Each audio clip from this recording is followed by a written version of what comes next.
Bonjour et bienvenue dans l'Actu Comics, votre émission 100% comics qui vous donne toutes les informations de la planète comics.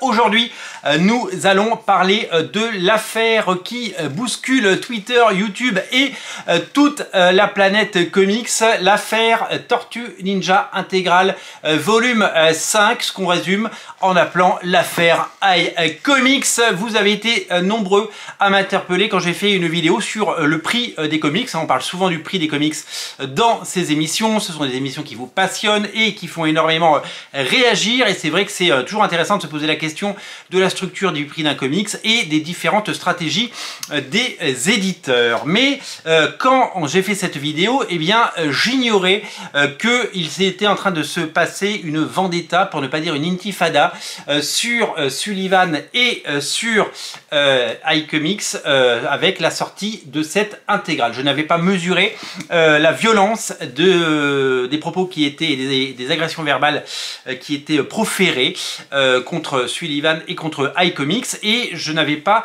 compris que eh bien, ce récit avait été amputé de la moitié quasiment de ses pages. Nous allons revenir sur cette affaire et nous allons essayer d'y voir plus clair. Hier, Sullivan a posté une vidéo où il s'explique, où il donne des explications en disant qu'il ne contrôle pas les prix et qu'il découvre des choses en cours de route. Je veux bien le comprendre, puisque pour avoir occupé le même type de position il y a quelques années, notamment chez Glénat, j'ai découvert pas mal de choses au moment de la sortie des bouquins, puisque j'apportais des livres et que je m'occupais pas forcément de leur fabrication ou de leur tarification.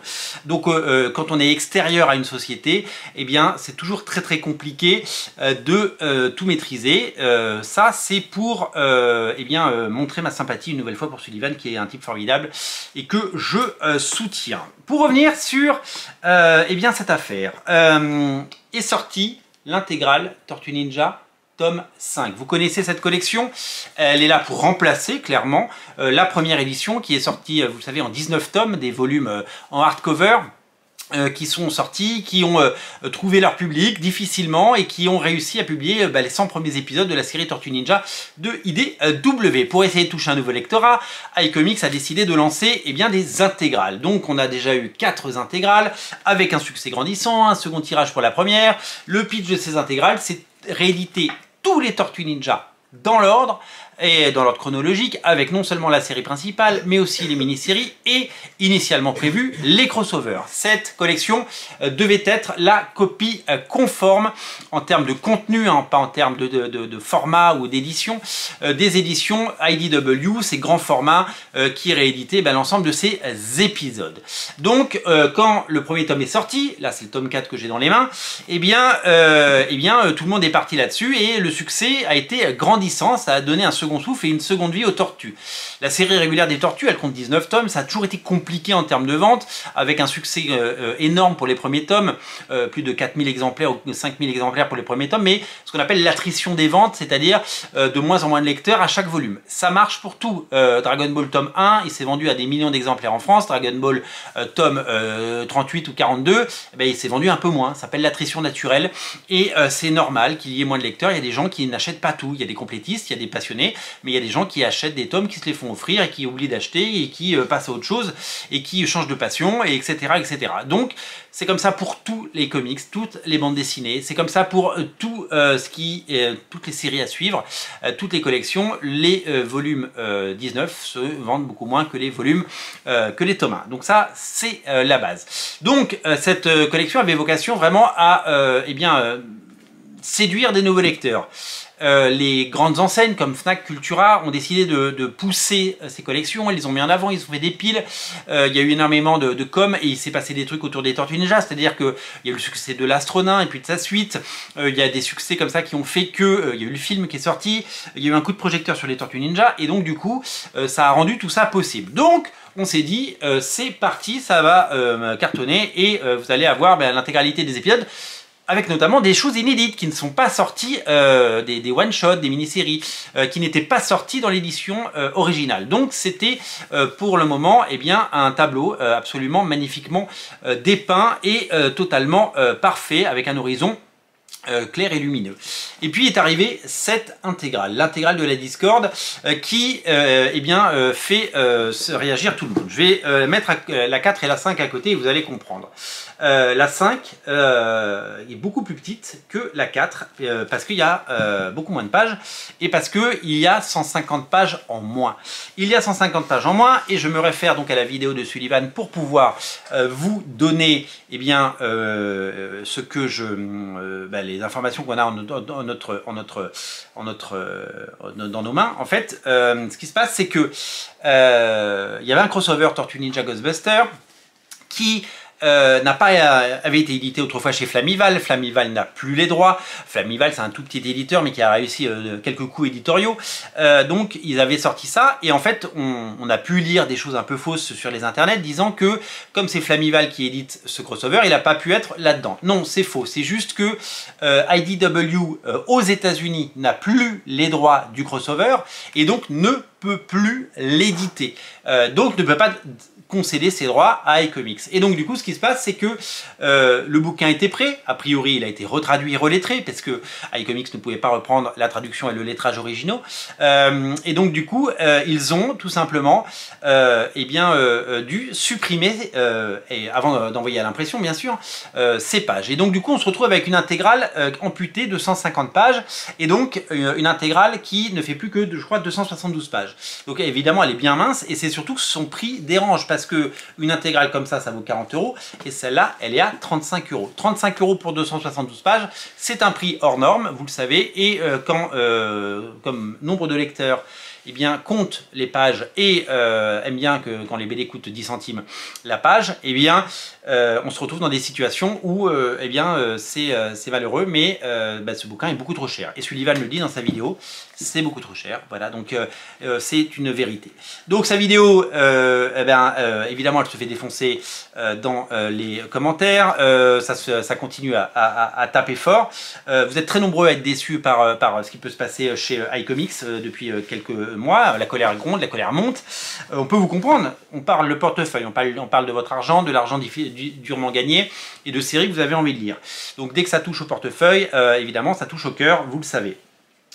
Ils ont fait d'autres projets éditoriaux depuis qui remportent un succès et qui sont beaucoup mieux positionnés. 25 € pour un album Dawn Runner grand format, c'est quelque chose qui a l'air de séduire et de plaire un maximum de lecteurs, donc tout n'est pas noir, mais Sullivan souligne le fait que il y a une violence absolue dans les propos et les commentaires, et on ne peut pas dire, il le dit d'ailleurs, on ne peut pas dire que ça le touche pas, parce que moi quand j'en ai pris plein la gueule, quand je faisais Original Comics, je ne faisais que vendre des comics, des omnibus, et je me prenais des vidéos dégueulasses de la part de raclures de BD sur YouTube, qui s'amusaient à dire des mensonges éhontés, à dire des calomnies totales sur moi, sur ma boîte, sur la façon dont je travaille, sur la façon dont je vois les choses, sans jamais m'appeler, sans jamais se renseigner, sans jamais chercher à comprendre le pourquoi du comment. Donc évidemment que ça touche les gens. Les gens sont humains, les gens qui bossent sur ces bouquins, les gens dans l'ombre,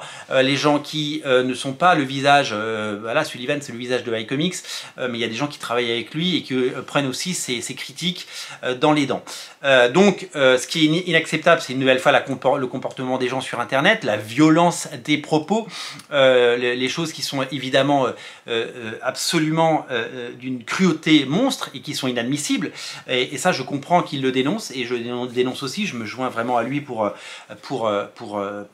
dire ça, parce que c'est pas normal de lire ça, c'est pas normal qu'il y ait autant de haine, ce n'est que de la bande dessinée. Vous savez, vous avez un pouvoir.